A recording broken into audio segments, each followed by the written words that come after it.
Bonjour frères et sœurs à Christ. Nous parlerons de comment prier.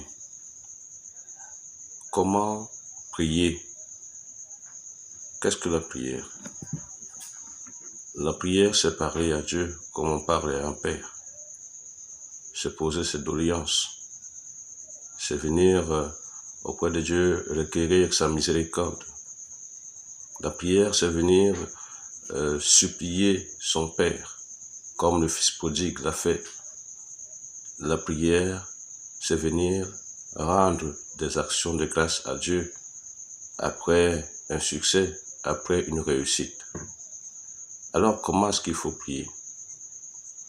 Avant de prier, il faut prendre des dispositions. Il faudrait que votre âme, votre corps, votre esprit soient disposés à la prière. Lorsque vous l'avez fait, vous devez vous humilier.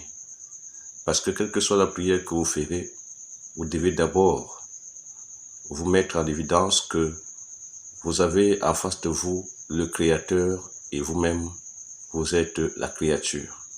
Alors, il faut s'humilier. Après que vous soyez humilié, renoncez à toute hypocrisie, comme cela est dit dans Matthieu chapitre 6, verset 5 et suivant.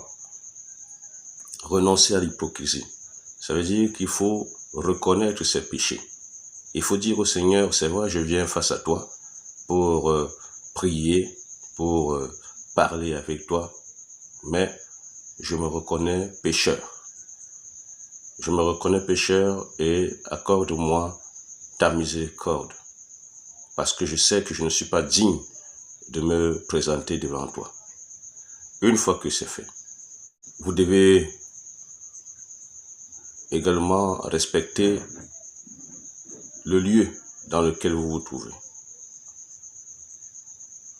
En parlant de disposition, je parlais également du retrait. Il faut se mettre en retrait. On ne prie pas dans le bruit. Le Seigneur Jésus nous l'a démontré lui-même lorsqu'il voulait prier. Il allait toujours sur la montagne. Il se retirait toujours. Il ne restait pas dans le bruit pour prier. Vous aussi, retirez-vous dans votre chambre. Retirez-vous dans un endroit, dans un lieu calme. Et priez votre Seigneur. Parce que ce que vous lui demanderez dans le secret, lui-même, il est présent et il vous le revaudra. Au cours de la prière, évitez de rabâcher, c'est-à-dire de répéter chaque fois la même intention. Évitez de revenir sur les mêmes intentions, sur les mêmes mots. Posez votre intention, demandez ce que vous voulez au Seigneur, parce que ce que vous demandez, le Seigneur sait ce dont vous avez besoin avant que vous n'ouvriez votre bouche pour le lui demander. Mais tout comme un père sait que son enfant a besoin de manger,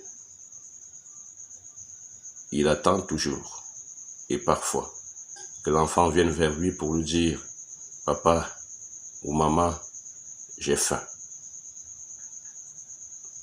Le père ou la mère sait que l'enfant doit manger, mais par moments, il faut laisser l'enfant s'exprimer.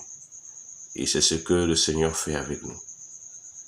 Il nous laisse nous exprimer et après, il nous exauce. Parce que si nous ne nous exprimons pas, ça veut dire que nous ne sommes pas dans le besoin. Il faut donc s'exprimer dans la prière. Et j'ai dit avec respect. Lorsque vous aurez posé votre doléance, vos supplications, lorsque vous aurez posé votre intention en général, soyez rassurés, le Seigneur vous a déjà exaucé. Gardez confiance en lui et attendez paisiblement la réponse de votre Dieu. Parce qu'il répond toujours, il répond à temps. Lorsqu'il ne vous donne pas ce que vous attendez, il vous donnera ce qui vous est nécessaire pour l'instant. Et à la fin de votre prière, apprenez toujours à dire merci. Apprenez à remercier la grâce de Dieu. Apprenez à rendre grâce et gloire, tout honneur au Seigneur, et clôturez votre prière. Pour tous ceux qui sont catholiques, n'oubliez pas, nous avons déjà fait un enseignement sur le signe de la croix. La prière commence toujours par le signe de la croix et se termine par le signe de la croix. Je vous souhaite bon dimanche et à dimanche.